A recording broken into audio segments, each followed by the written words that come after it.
రాజు December 31 రాగానే ఇంకెక్కడ లేని ఆవేశం. ఇంకా ఆ రోజు మందు తాగకపోతే ప్రపంచం అంతా మునిగిపోతుంది, ఆ రోజు 1 వరకైనా సరే ఎంజాయ్ చేయాలని చెప్పేసి ప్రతి ఒక్కరు అనుకుంటారు. సో ఈ 31 సంవత్సరం కష్టాలని తొలగిపోయి వచ్చే సంవత్సరం ఆనందంగా ఉండాలని చెప్పేసి మరికొంతమంది న్యూ ఇయర్ సెలబ్రేషన్స్ చేసుకుంటారు. వారికి ప్రభుత్వం ఒక రకంగా అంటే తాగుబోతులకు కావచ్చు, సెలబ్రేషన్ చేసుకునే వారికి ఒక రకంగా ప్రభుత్వం గుడ్ న్యూస్ చెప్పింది. 12 గంటల వరకు వైన్ షాపులు తెరిచే ఉంటాయి, ఎంత తాగాలంటే అంత తాగొచ్చు.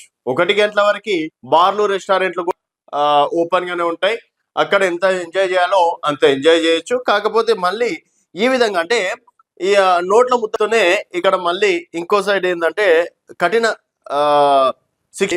డ్రంక్ అండ్ డ్రైవ్ పట్టుబడితే 6 నెలలు జైలు శిక్ష.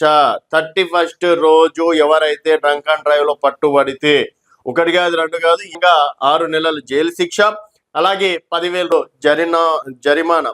న్యూ ఇయర్ జ్యూస్ లో అధిక మద్యం సేవించి వాహనాలు నడిపితే ఉపేక్షించేది లేదన్న Hyderabad commissioner Sajjanar.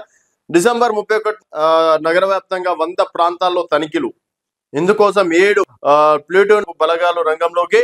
Drunk and drive తనిఖీలో పడితే వాహన సీజ్తో సహా 10,000 జరిమానా, 6 నెలల జైలు శిక్ష అని సిపి వార్నింగ్. రోడ్లపై రేసింగ్లు, వీలింగ్లు, ర్యాంకు పాల్పడిన కఠిన చర్యలు తీసుకుంటామని సిపి తీవ్ర హెచ్చరికలు జారీ చేయడం అనేది జరిగింది. సో 11 గంటల నుంచి ఈ డ్రంక్ అండ్ డ్రైవ్ అనేది స్టార్ట్ అవుతాయి. సో మళ్ళీ 12 గంటల వరకు వైన్స్ ఓపెన్ ఉన్నాయి. 1 గంటల వరకు బార్లు కావచ్చు, రెస్టారెంట్లు కావచ్చు, అవి కూడా ఓపెన్ చేయడానికి పర్మిషన్ ఇచ్చారు. సో ఇక్కడ పర్మిషన్ ఇస్తారు, మళ్ళీ ఇక్కడ డ్రంక్ అండ్ డ్రైవ్ టెస్టులు పెట్టి 10,000 రూపాయలు జరిమానా కావచ్చు, తర్వాత 6 నెలల జైలు శిక్ష కావచ్చు, తర్వాత బండ్లు కూడా సీజ్ చేస్తామని చెప్పేసి రకంగా వార్నింగ్లు ఇస్తున్నారు.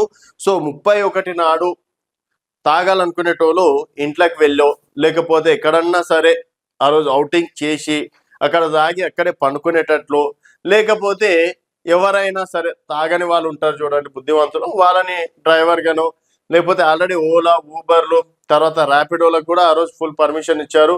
దాదాపుగా మెట్రో కూడా 12-1 గంటల వరకు కూడా ఆ రోజు నడిపేందుకు వీలుంటుంది.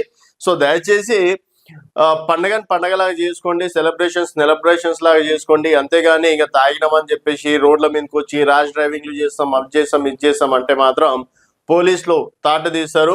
కొంతమంది ఏమంటారు, మరి వాళ్ళు 12 గంటల వరకు పర్మిషన్లు ఇవ్వడం ఎందుకు, 1 గంటల వరకు బార్లు గీర్లన్నీ తెచ్చడం ఎందుకు, మళ్ళీ ఈ డ్రంక్ అండ్ డ్రైవ్లు ఎందుకంటే ఒక రకంగా భయం అనేది కూడా ఉండాలి ప్రతి మనిషికి అన్నట్టు కూడా పోలీసు వాళ్ళు హెచ్చరిస్తున్నారు. సో ఇంకా తాగి బండి నడిపితే మాత్రం మీ పని గోవిందా అని చెప్పేసి కూడా అనుకోవచ్చు. సో ఎవరైతే 31 సెలబ్రేషన్స్ చేసుకుందామని చెప్పేసి అనుకుంటున్నారో వాళ్ళు కార్ డ్రైవర్నో లేకపోతే ఇంకా బైక్ ఎవరైనా ముందర తాగని వాళ్ళను తీసుకెళ్లి హ్యాపీగా జరుపుకోవాలని చెప్పేసి కూడా ఈ సందర్భంగా తెలియజేసుకుంటున్నాం. సో మొత్తానికి పోలీసులు మాత్రం 10,000 జరిమానా కావచ్చు, 10,000 కడతారేమో కానీ 6 నెలల జైలు శిక్ష అంటేనే అది కష్టమైన పని. తర్వాత లైసెన్స్ రద్దు చేయడం, బండి సీజ్ చేయడం లాంటివి కూడా పెట్టారు కాబట్టి సో జాగ్రత్తగా ఉండండి అని చెప్పేసి కూడా ఈ సందర్భంగా చెప్పుకోవచ్చు. మరి పోలీసులు పెడుతున్నటువంటి అంటే ఒక రకంగా ప్రభుత్వం ఏమో పర్మిషన్ ఇవ్వడాన్ని, పోలీసులు ఏమో ఈ విధంగా కొత్త రూల్స్ పెట్టడాన్ని మీరు ఏ విధంగా చూస్తున్నారు అనేది మీ అభిప్రాయాల కింద కామెంట్ రూపంలో తెలియజేయండి. చూస్తూనే ఉండండి తెలంగాణ వెలుగు.